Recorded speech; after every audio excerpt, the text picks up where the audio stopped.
Hello students, how are you? Welcome to your channel Bhavya Physics. Today I am going to discuss second PU Physics chapter 7 alternating current in that power in an AC circuit.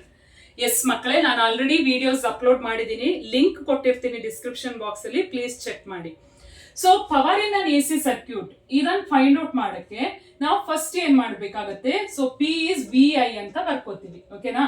ಇಲ್ಲಿ B ಅಂದ್ರೇನು, Vm sin omega t. Okay, and I is Im sin of omega t ಬರ್ದ್ಬಿಟ್ಟು ಏನ್ ಬರ್ಕೋಬೇಕಾಗತ್ತೆ, C ನೋಡಿ, ಇಲ್ಲಿ ನಾವು pure resistive circuit ತಗೊಂಡ್ರೆ ಅಲ್ಲಿ phase difference ಇಲ್ಲ, they are in phase, ಎರಡು ಸೇಮ್ ಫೇಸ್ ಅಲ್ಲಿ ಇದೆ. Okay, same state of vibration ಅಲ್ಲಿ ಇರುತ್ತೆ. ಪ್ಯೂರ್ ಇಂಡಕ್ಟರ್ ತಗೊಂಡಾಗ ಏನ್ ಹೇಳುತ್ತೆ, ವೋಲ್ಟೇಜ್ ಲೀಡ್ಸ್ ಬೈ 90 ಡಿಗ್ರಿ ಏನಂತೆ. ಪ್ಯೂರ್ ಕೆಪಾಸಿಟರ್ ತಗೊಂಡ್ರೆ ಕರೆಂಟ್ ಲೀಡ್ಸ್ ಬೈ 90 ಡಿಗ್ರಿ ಏನಂತೆ. ಅಂದ್ರೆ there is a phase difference of 90. But ಇವಾಗ ನಾನು AC ಸರ್ಕ್ಯೂಟ್ ತಗೊಂಡಾಗ, ಅಂದ್ರೆ LCR ಸರ್ಕ್ಯೂಟ್ ಎಲ್ಲಾನು ಒಟ್ಟಿಗೆ ತಗೊಂಡ್ರೆ, ಸೀರೀಸ್ LCR ಸರ್ಕ್ಯೂಟ್ ತಗೊಂಡಾಗ ಏನಾಗುತ್ತೆ, power and current and voltage are not in phase, there is a phase difference of 5. So ಇಲ್ಲಿ 5 ಅಂತ ಬರ್ಕೋಬೇಕಾಗತ್ತೆ ಮಕ್ಕಳೇ. ಇವಾಗ ನಾನು ಏನ್ ಮಾಡ್ಬೇಕು, ಇಲ್ಲಿ power Vm Im into sine omega t sine of omega t plus 5. Okay, so this is of the form sin A sin B. Okay, that is half of cos of A minus B plus cos of A plus B. ಈ formula use ಮಾಡ್ಬೇಕು ನೀವು. Okay, ಈ formula substitute ಮಾಡಿದ್ರೆ average power ಅಥವಾ power in AC circuit, okay, average power ಬೇಕಿರೋದು ನಮಗೆ. That is ನಿಮ್ಗೆ ಇಲ್ಲಿ ಏನಾಗುತ್ತೆ, ಆವರೇಜ್ ಪವರ್ ನೋಡಕ್ಕೆ ಫಸ್ಟ್ ನೀವೇನ್ ಮಾಡ್ತೀರಾ, ಇಲ್ಲಿ ಫಾರ್ಮುಲಾ ಅಪ್ಲೈ ಮಾಡಿ, half of cos of A minus B, where A is omega t minus B ಅಂದಾಗ ಒಮೆಗಾ ಟಿ ಕ್ಯಾನ್ಸಲ್ ಆಗುತ್ತೆ, remaining is cos 5. Okay, and plus cos of A plus B ಅಂದ್ರೆ 2 omega t plus 5 ಬರುತ್ತೆ. ಓಕೆನಾ ಮಕ್ಕಳೇ? So ಇಲ್ಲಿ ಏನಾಗುತ್ತೆ, so 1 minute, so this is I have to substitute like this. ಈಗ ನಾನು ಏನ್ ಮಾಡ್ಬೇಕು, ಆವರೇಜ್ ಪವರ್ ಫೈಂಡ್ ಔಟ್ ಮಾಡ್ಬೇಕು. ಆವರೇಜ್ ಪವರ್ ಅಂದ್ರೆ Vm Im, okay, half is common. You need to find out average of this function cos 5 plus cos 2 omega t plus 5. So sorry, average of cos 2 omega t is 0. ಈ ಒಂದು function ಏನಾಗುತ್ತೆ, 0 ಆಗುತ್ತೆ. Average of power average of this function is 0. So ಅದು 0 ಆದಾಗ ಉಳಿದಿದ್ದು ಏನ್ ಸಿಗುತ್ತೆ, Vm Im by 2 into first term, that is cos 5. ಇಷ್ಟೇ ಉಳಿಯುತ್ತೆ ಮಕ್ಕಳೇ.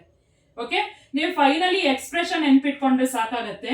ಸೊ ಇಲ್ಲಿ Vm ಬೈ 2 ನಾನು ಇದನ್ನ ಹೆಂಗ್ ಬರಿತೀನಿ, Vm by root 2 Im by root 2 ಅಂತ ಬರ್ಕೋತೀನಿ, into cos 5. Okay, Vm Im by 2 cos 5 can be written as, ನೋಡಿ ಇಲ್ಲಿ ರೂಟ್ 2 ಇಂಟು ರೂಟ್ 2 ಅಂದ್ರೆ 2 ಆಗುತ್ತೆ. But what is this Vm by root 2? It is VRMS. Im by root 2 is IRMS into cos 5. So this is a expression for power in an AC circuit. ಈ cos 5 ಅಂದ್ರೆ ಒಂದು number. ಈಗ cos of 0 ಅಂದ್ರೆ 1, cos 90 ಅಂದ್ರೆ 0, cos of 180 ಅಂದ್ರೆ ಎಷ್ಟು, 1 minus 1, cos of 270 is 0. Correct ಅಲ್ವಾ? So like this power value, sorry, cos 5 value varies from 1 to -1 to 1 ಅಲ್ವಾ? ಅಂದ್ರೆ ಅದೊಂದು ನಂಬರ್, 0 ಇರುತ್ತೆ ಅಥವಾ 1 ಇರುತ್ತೆ, -1 ಇರುತ್ತೆ. ಇದು ಒಂದು ನಂಬರ್. ಈ ನಂಬರಿಗೆ ನಾವ್ ಏನಂತ ಕರಿತೀವಿ, ಪವರ್ ಫ್ಯಾಕ್ಟರ್ ಅಂತೀವಿ. Power factor cos 5 is nothing but power factor. It is just a number. ಅಂದ್ರೆ R by Z ಕ್ಯಾಲ್ಕುಲೇಟ್ ಮಾಡಿದ್ರೆ ನಮ್ಗೆ ಆ ನಂಬರ್ ಸಿಗುತ್ತೆ. ಇವಾಗ ಪ್ಯೂರ್ ರೆಸಿಸ್ಟಿವ್ ಸರ್ಕ್ಯೂಟ್ ಅಲ್ಲಿ 5 ಎಷ್ಟಿರುತ್ತೆ? If it is a pure resistive circuit, then 5 is how much? They are in phase. Current and voltage are in phase means 5 is 0. Then cos 5 is cos of 0 degree is 1. Okay, this is one of the important point. ನಿಮ್ಗೆ ಇದು MCQ ಅಲ್ಲೆಲ್ಲ ಬರುತ್ತೆ ಅಥವಾ filling the blanks ಅಲ್ಲೂ ಬರುತ್ತೆ. Power factor of pure resistive circuit is 1. Okay, ಇಲ್ಲಿ 1 ಅಂತ substitute ಮಾಡಿದ್ರೆ average power in an what is that? Pure resistive circuit is VRMS into IRMS. Andre it is same as writing P is equal to VI. RMS value of voltage and current plays same role as that of DC voltage and current. Okay, so power factor 1 andre meaning ಏನು, resistive circuit ಅಲ್ಲಿ some power will be dissipated, some power is wasted in the form of heat. ಅದೇ ನೀವು inductive circuit ಅಥವಾ capacitive circuit ತಗೊಂಡ್ರೆ ಅಲ್ಲಿ phi ಎಷ್ಟಿರುತ್ತೆ, current either leads or lags by an angle 90 degree. So phi ನ 90 degree ತಗೊಂಡ್ರೆ ಕಾಸ್ of 90 ಎಷ್ಟು, 0. ಕಾಸ್ 90 0 ಅಂದ್ರೆ ಇಲ್ಲಿ ಪವರ್ ಫ್ಯಾಕ್ಟರ್ ಎಷ್ಟಾಯ್ತು, 0 ಆಗುತ್ತೆ. That is important point. ಇಲ್ಲಿ ನೀವು 0 ಸಬ್ಸ್ಟಿಟ್ಯೂಟ್ ಮಾಡಿದ್ರೆ anything in 0 is 0. So power across inductor or capacitor circuit is 0. ಅಂದ್ರೆ ಪವರ್ ಲಾಸ್ ಇಲ್ಲ, ಅಲ್ಲಿ ಏನು ಪವರ್ ಲಾಸ್ ಇಲ್ಲ ಅಂದ್ರೆ. ಸೊ ಅಂದ್ರೆ electrical energy is not wasted in the form of heat.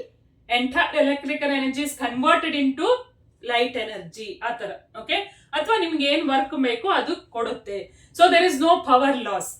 That means the current across inductor circuit or capacitive circuit in which there is no power loss is called as wattless current. ಆ current ನ ನಾವೇನಂತ ಕರಿತೀವಿ, ವ್ಯಾಟ್ಲೆಸ್ current ಅಂತೀವಿ ಮಕ್ಕಳೇ. So this is one of the important expression. ನಿಮ್ಗೆ finally expression ಬರೆಯಕ್ ಹೇಳ್ತಾರೆ, mention the expression for power in an AC circuit. Okay, so these either you write this one or this one, right? So where cos phi is power factor. See you in next video. Until then, take care. Bye bye.